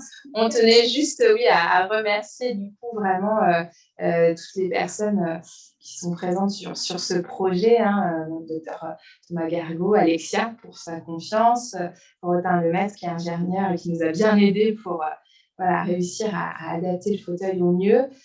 Julien Bruno, vraiment pour ce témoignage ce soir. Jean-Michel Massé, qui est notre vidéaste, qui a fait un travail vraiment jusqu'à la dernière minute. Cindy Leventripi, qui était notre collègue, qui était présente à l'arrivée du fauteuil. Et puis nos responsables médicaux, le docteur Joël Magil et le professeur Bonnet-Brio, qui nous permettent de vivre des expériences comme celle-ci, à tester des produits innovants qui servent à nos petits patients. Ouais, du coup, on rappelle qu'on a aussi Alexia Audrin qui est en ligne avec nous et qui peut également répondre à certaines questions plus techniques aussi sur le fauteuil. Alors, du coup, il y a plusieurs questions qui concernent à la fois la conception, la recherche avec le dispositif médical, les observations cliniques. Alors, pour commencer peut-être sur faire le pont avec la clinique, il y avait des questions qui demandaient, et à juste titre, c'est intéressant, si ça ne perturbait pas les petits patients, le fait que les jambes ne soient pas serrées, et voir aussi si on pouvait, en combinaison, utiliser des supports type casquette lestée au niveau de la tête pour apporter aussi des sensations sur le dessus du crâne. Alors, c'est une très bonne question. C'est vrai que ça avait été une de nos interrogations au début. Alors, comme je le disais, on a certains petits patients qui arrivent à rentrer entièrement dans le fauteuil, même des patients d'un certain âge, qui arrivent vraiment du coup à être entièrement dans le fauteuil. Et donc là, ça résout cette question. Et pour d'autres, ça arrive souvent qu'ils me tendent la jambe. Et du coup, on peut compléter avec des pressions par les mains au niveau des jambes ou par une couverture lestée au niveau des jambes selon les patients. Donc ça, on peut en effet rajouter des petites choses. Au niveau de la tête, tout à fait, c'est tout à fait possible. Ce qu'on peut aussi, alors à un moment, on voit sur la vidéo, mais on voit pas très bien, mais on propose du coup un petit tour de cou que les enfants peuvent mettre et ça donne quand même une petite sensation aussi au niveau de la tête. Donc ça, c'est possible. Après, ce n'est pas possible avec Otto de venir serrer la tête pour des raisons médicales, bien évidemment, mais tout à fait, ça peut être agrémenté d'outils comme ça qui vont dans le même sens que la pression profonde. Complètement. Une autre question pour continuer sur la clinique concernant la durée des bienfaits observés une fois de retour sur le groupe. Alors oui, ça c'est la question un petit peu plus délicate parce qu'on va essayer aussi un petit peu de voir en recherche. Là, c'est vrai que c'est l'hétérogénéité des profils, la variabilité quand même des réponses. On a des patients, on voit que ça fonctionne assez bien toute la fin de journée. Il y en a certains, on voit que c'est bénéfique sur la séance suivante. C'est très variable. C'est aussi très variable selon ce qu'ils vont faire après.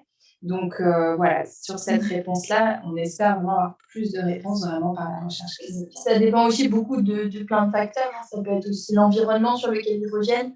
Voilà, un groupe qui va être tout de suite d'emblée très bruyant. Donc, il y a beaucoup de paramètres à prendre en compte. Et donc, voilà, c'est pour ça que là, aujourd'hui, on ne sera pas sur une efficacité à long terme qu'on observera plutôt dans la recherche à partir de l'année prochaine. Il y a une grande variabilité aussi au niveau de l'utilisation, avec certains qui préfèrent se laisser aller, et c'est le professionnel qui contrôle les pressions. Ça, c'est un élément qui est important dans le design aussi, parce que parfois, il y a des enfants qui ne comprennent pas ou qui ont envie de se laisser faire. Et en tout cas, s'il y a le moindre inconfort, à chaque fois, le thérapeute peut prendre la main, donc avec la télécommande ou le repose-pied pour diminuer les pressions. Et on voit vraiment qu'il y a une grande variabilité dans l'utilisation, au niveau de la fréquence d'utilisation, de la durée d'utilisation et des niveaux de pression. Là, c'est important d'avoir un type de dispositif comme ça, numérique, parce qu'on peut vraiment mesurer ce qui se passe et comprendre peut-être un peu mieux ce qui se passe, parce qu'on sait exactement ce qui s'est passé pendant la séance. Ouais, et puis pour reprendre par rapport à une question qui a été posée, c'est vrai que là, concernant les âges des 27 patients qui bénéficient du fauteuil, ça va de 3 à 11 ans aussi, donc avec des niveaux de compréhension, des niveaux développementaux plutôt différents. Donc ça nécessite aussi un ajustement et dans ce qu'on peut observer dans les retours cliniques, une adaptation sur mesure. Souvent associé quand même avec des déficiences intellectuelles, des problèmes de régulation sensorielle, on en a parlé, et puis testé aussi un peu par Alexia chez des adultes, mais on n'a pas cette expérience aussi longue avec des adultes. Il y avait une question aussi dans ce qu'on pouvait observer, savoir si nous, on avait observé des troubles du comportement en lien ou secondaire à l'utilisation de l'auto. Alors, tu as parlé des dysrégulations, Amandine. Chez une patiente, j'avais vraiment ces dysrégulations là, qu'on a assez vite mis en lien avec. Alors, elle en avait à d'autres moments, hein, mais vraiment là, on voyait qu'à chaque reprise, mais vraiment en adaptant le dispositif sur la longueur et sur la sortie d'auto, en prenant vraiment plus de temps, ça avait vraiment bien fonctionné. Donc, ça, c'était vraiment sur les premières semaines qu'on avait pu observer ça. Puis après, maintenant, on voit vraiment une amélioration. Après, ce qu'on a pu voir chez 3 patients, c'est vraiment un inconfort. C'est-à-dire que moi, j'ai accompagné un patient qui y allait quand même pour me faire plaisir, qui était assez compliant, mais je voyais bien au niveau corporel une tension et qui me demandait toutes les 2 secondes si c'était bientôt fini. Donc là, on a compris que pour lui, ce n'était pas du tout bénéfique. Et c'est là où quand même le regard du clinicien sur ces patients-là, il est très important pour justement aller déceler au niveau corporel, au niveau de la mimique, voir si vraiment ça a les effets escomptés d'apaisement, et c'est ce qu'on voit sur la majorité des cas. Et on voit que sur certains patients, en effet, c'est pas tout ce qui est escompté. Et donc là, on arrête quand c'est comme ça. Et c'est pour ça aussi qu'il y a cette organisation pratique d'avoir des séances planifiées et pas justement des réponses à la demande quand il y a une dysrégulation émotionnelle, pour pas que c'est un rôle de renforçateur positif. Donc ça n'a pas été évalué, mais voilà, On n'a pas voulu cet effet-là du tout, mais plutôt un effet préventif et d'apprentissage et de régulation. Une petite question en aparté du lien entre OT comme occupational therapist.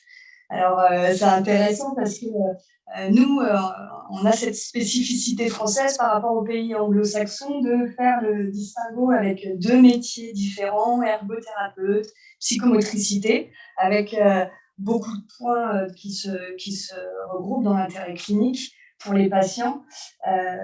Et puis, comme a pu l'expliquer Alexia, mais si il y a besoin, tu peux y revenir, que le choix du terme auto est en lien avec la racine du mot autisme, et puis le fait que ce soit un support automatique où le patient, l'usager est plus autonome. Voilà. Et puis, concernant après les personnes qui peuvent être à même d'utiliser le fauteuil auto, comme on en a parlé, c'est quand même assez vaste au niveau des professionnels. Il y a quand même l'importance de cette sensibilisation aux particularités, aux troubles de la modulation sensorielle, ou alors pour un usage autonome, éventuellement à domicile, cette capacité aussi de compréhension et de niveau de sensibilité à ses sensations et à son inconfort. Voilà. C'est vrai que l'indication, elle a toujours été réfléchie en équipe avec vraiment une indication psychomotrice ou ergothérapique pour vraiment aller chercher des patients qui seraient le plus à même, toujours sous prescription médicale dans le centre. Alors après, des questions plus sur la recherche. Voilà, savoir si la recherche clinique en cours était sur ce même groupe de 27 patients. Alors pour l'instant, donc il y avait encore jusqu'à la semaine dernière qu'un seul fauteuil. Donc l'idée c'était vraiment de commencer, de lever aussi se poser les bonnes questions et lever les problématiques réglementaires au niveau éthique, donc faire un premier essai avant-après sur un petit groupe déjà dans le centre. Et puis pour avoir aussi des arguments cliniques pour pouvoir changer d'échelle et pour pouvoir tester sur plus d'enfants, des adultes et plusieurs centres pour démontrer un peu l'efficacité. Là, on a une intuition clinique. L'idée déjà de comparer avant-après, et puis comparer, essayer peut-être de mieux, vu qu'on contrôle bien la séance, le niveau de pression, essayer de mieux comprendre ce qui se passe, le niveau physiologique. Maintenant, on a des marqueurs pour comprendre un peu la réactivité physiologique du stress, la variété de la fréquence cardiaque, la conductance cutanée, ou des signes comme ça qui peuvent être des bons marqueurs de stress, et puis des échelles qui peuvent être des bons marqueurs de stress. Donc voilà, on a déjà obtenu un financement de la Fondation de la recherche John Boss, on a pu faire des focus group, notamment avec Julien, pour essayer de mieux adapter les critères de jugement qui semblent les plus pertinents. Et donc là, on est en train de finaliser le dossier pour avoir la validation au niveau des instances réglementaires, pour pouvoir commencer déjà sur un centre, et puis à terme, ce n'est pas défini, sur plusieurs centres. Plusieurs questions pour savoir si le fauteuil auto est un dispositif médical, si son usage est soumis à une prescription médicale. Donc, on est en train de faire les démarches pour que ça devienne un dispositif médical, que ça soit validé, peut-être à terme même remboursé. Et puis, alors beaucoup de questions, c'est bien, il y a de l'engouement autour de l'étude, de savoir quand est-ce que l'étude sera terminée et où est-ce qu'on en est là, des éléments concernant l'efficacité. Donc, il y a une première étude, et ça, j'y tiens, il y a plusieurs volets. Il y a le design en soi, vraiment comprendre les besoins de terrain à l'hôpital, comment ça s'organise dans l'hôpital de jour, quels sont les besoins des professionnels et des patients. Ça, c'est un gros travail de cette étude centrée utilisateur et ces allers-retours, j'insiste, entre l'atelier, l'hôpital. C'est vraiment une première étude qui est vraiment nécessaire dans ces innovations technologiques. Ce n'est pas anodin. Ce n'est pas juste une molécule qu'on teste, c'est tout un scénario d'utilisation, même la pièce, où est-ce qu'on va placer le fauteuil, c'est un enjeu clinique très important. Et donc là, on a des retours cliniques. Pour l'instant, le design est finalisé.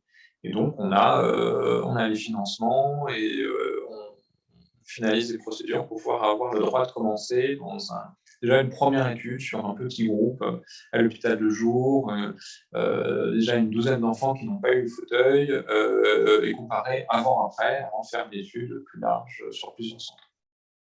Et puis, une évocation concernant une possibilité d'étude multicentrique.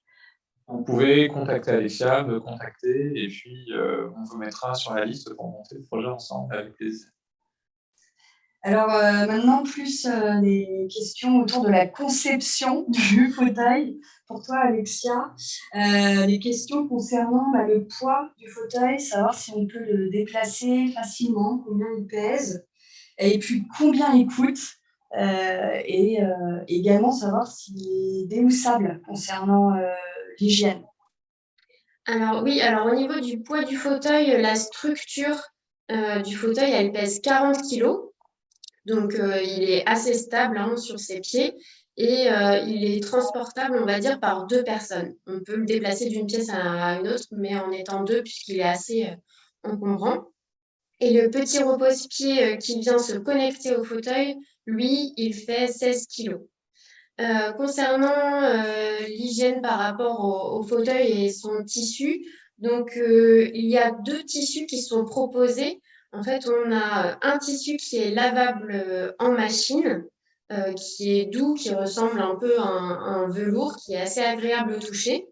Et on peut aussi, pour en fait avoir des conditions d'hygiène qui respectent un peu les normes médicales, utiliser un tissu qui est plus lavable à l'éponge. Donc les 2 seront proposés au choix. Je ne sais pas s'il y avait d'autres questions techniques. Et le prix aussi. Ah, et le prix, c'est ça. Ouais. Donc le prix du fauteuil est autour de 5 400 € TTC.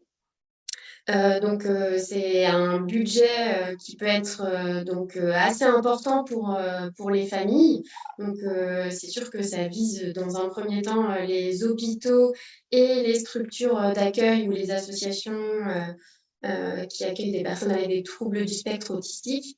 Mais on espère, avec tout le travail qu'on fait avec le CHRU de Tours, pouvoir avoir une prise en charge possible des MDPH, donc dans la prime compensation handicap, qui serait à hauteur de 75% du prix du fauteuil. Alors déjà, des volontaires, des personnes qui sont intéressées pour tester le fauteuil, notamment le CEDRA, hôpital de jour de Dreux, qui est intéressé. Et une question par rapport à ça, on demande en fait si les acheteurs pourront bénéficier d'un suivi, d'un soutien pour la mise en place du fauteuil auto dans les services. C'était toute l'idée de ce webinaire. En plus, au début, vous avez une adresse mail, donc il ne faut vraiment pas hésiter à nous contacter. Avec plaisir, on répondra à vos questions. Et aussi le protocole d'utilisation qui, du coup, déjà répond à certaines questions, qui est accessible vraiment à tous, il ne faut pas hésiter. Et puis, bien évidemment, en plus, en tant que CRA, on a cette mission-là aussi d'épauler les équipes dans la région, mais même, bon, voilà, un petit peu plus largement. Donc, il ne faut vraiment pas hésiter à nous contacter et on prendra ce temps pour vous épauler sans souci. Puis on est passé... Oui. Pardon. Le protocole d'utilisation sera toujours fourni avec le fauteuil et puis des petites capsules vidéo aussi pour l'intégration du fauteuil dans vos services. Puis il y a une bonne connaissance du service dans le profil sensoriel, dans le titre, on est passé très rapidement, mais c'est vrai que cette échelle, et ça dont on a parlé, qui a été développée dans le service par les collègues psychomotriciennes et qui forme à comment on fait cette évaluation au niveau sensoriel. Et voilà, quand on cet œil un peu fin sur comment on réagit aux différentes modalités, ça aide à mieux comprendre un peu l'effet de ces dispositifs. Et voilà, bien sûr, l'idée, c'est de continuer à former, de partager cette expérience et de confirmer cette expérience. Complètement. D'avoir des retours aussi de votre côté, on sera ravis de les avoir. Et puis, des remarques sur les perspectives aussi d'avenir pour savoir s'il y avait des études qui ont été faites ou qui sont à faire pour élargir aux enfants sans TSA pour l'usage du fauteuil auto et éventuellement comparer les bienfaits. Ouais. Déjà, pour dézoomer un peu, donc il y a une grande pratique de ces traitements, d'intégration sensorielle, de modulation sensorielle.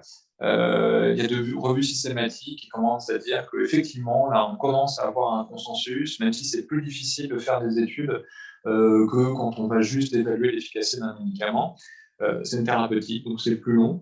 Mais il y a beaucoup d'intérêt et vraiment des études bien faites qui commencent à le montrer. Alors, dans l'impression profonde, dans les machines à serrer, c'est un petit peu moins clair, mais il y a quelques signaux convergents qui montrent que ça semble pertinent. Et en tout cas, il y a vraiment des bons retours cliniques de terrain. Donc ça vaut le coup de mieux évaluer.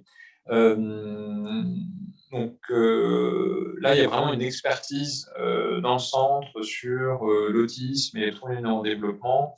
Les liens entre problématiques sensorielles et l'autisme, c'est un argument diagnostique assez fort hein, qu'on peut utiliser. Il peut y avoir d'autres troubles de régulation émotionnelle, comportementale, dans d'autres pathologies. Pour l'instant, donc, ça n'a pas du tout été testé. Donc, voilà, on ne peut pas trop vous dire, mais souvent, moins, c'est bien quand même avec des difficultés sensorielles aussi spécifiques. Peut-être, Alexia, tu peux dire un mot, parce qu'il y a d'autres groupes, d'autres services qui t'ont contacté par rapport à d'autres types de troubles, notamment en gériatrie. Oui, alors d'autres médecins qui m'ont contacté pour l'utilisation du fauteuil, surtout pour les personnes atteintes de maladies neurodégénératives, comme la maladie d'Alzheimer ou de Parkinson. Il semblerait que le fauteuil pourrait être intéressant, les pressions profondes pourraient également les aider dans cette sensation de contenance et aussi dans les troubles de la modulation sensorielle. Donc, il n'y a pas encore de test et d'expérimentation, mais c'est prévu pour 2023. Après, ouais, c'est vrai que sur l'hôpital de jour, donc il y a eu ces patients initiaux, là, et c'est vrai qu'on a élargi un petit peu plus là, sur différents groupes, des patients qui peuvent avoir des troubles du neurodéveloppement très complexes, avec aussi des TDAH associés, voilà, des choses comme ça. On voit que ça fonctionne plutôt bien. Après, on n'a pas de patients TDAH purs, ou voilà, ça c'est moins présent dans notre centre. Mais vu, vous voyez, nous, nos indications, c'est vraiment le trouble de la modulation sensorielle, les troubles de la régulation émotionnelle et aussi motrice. Et ça, on retrouve quand même dans beaucoup de troubles du neurodéveloppement. Donc, bien évidemment, on a quand même l'intuition que ce fauteuil auto pourrait répondre dans d'autres troubles du neurodéveloppement. Pour l'instant, on n'a pas cette expertise, mais on a une intuition clinique qui fait que très certainement, ça va pouvoir s'exporter. Et puis, pour conclure, parce qu'il faut bien terminer, l'heure avance, une dernière question pour savoir où est-ce qu'on peut trouver le protocole d'utilisation du fauteuil auto. Alors, oui, le protocole sera transmis du coup avec le fauteuil. Quand vous commandez le fauteuil, vous recevrez automatiquement le protocole d'utilisation avec pour bien l'intégrer dans vos services. Après, vous pouvez me contacter par mail. Je vais remettre mon adresse mail si vous le souhaitez dans la discussion et je peux vous le transmettre. Je ne sais pas si le CHRU de Tours pourra aussi le diffuser, je pense, à chaque demande. N'hésitez pas, par mail, on peut tout à fait aussi vous l'adresser complètement. Ouais, tout à fait. Et puis aussi, s'il y a des éléments qui vous ont échappé ou sur lesquels vous pouvez revenir, ce webinaire est consultable en replay sur le site Exact. Sur la chaîne YouTube d'Exact. Ouais. Voilà. Donc, s'il y a d'autres questions qui apparaissent aussi, vous pouvez aussi faire des questions sur la vidéo de rediffusion d'Exact. Merci beaucoup. Bonne soirée. Et puis, peut-être à très bientôt. Merci. Au revoir. Au revoir. Au revoir. Ah.